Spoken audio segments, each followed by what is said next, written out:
10 years since the official cleanup ended at Ground Zero. It was May 30th, 2002. So to honor that time, 6,000 first responders, recovery workers, and their families came down to that former Ground Zero site tonight.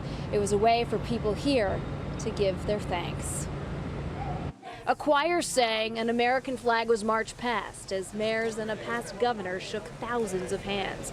But there was no formal program at the former Ground Zero site tonight. Just a chance for people who were there to reflect. I don't think there's a day that I go by not thinking about somebody I knew or something will remind me. Retired Port Authority officer Martin Grillo was at Ground Zero almost every day for months after the towers fell. Unless you were there, I can't paint a picture because it's something I've never experienced in my life before. Delaware firefighter Richard Cantinelli drove up to New York with his volunteer crew that fateful September 11th morning. He wanted to be back today. It's been very, very stressful dealing with many of the feelings you have from here. We've made a lot of friendships through the members that we've met here.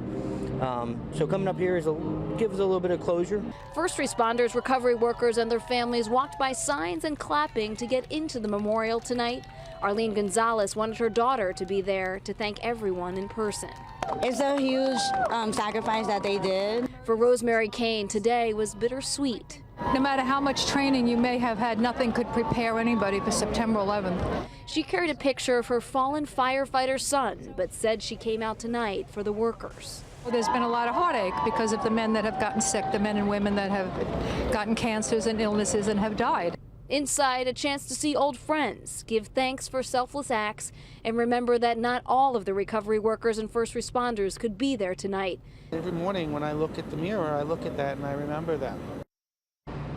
And while we did hear from many people today about how much they appreciated this event, there was also the feeling, they say, that the city isn't taking care of the workers who say they got sick from working on that pile. And the New York Times is reporting that later on this week, a special committee will decide whether any different new types of cancers will be included in the 9/11 Victims Fund.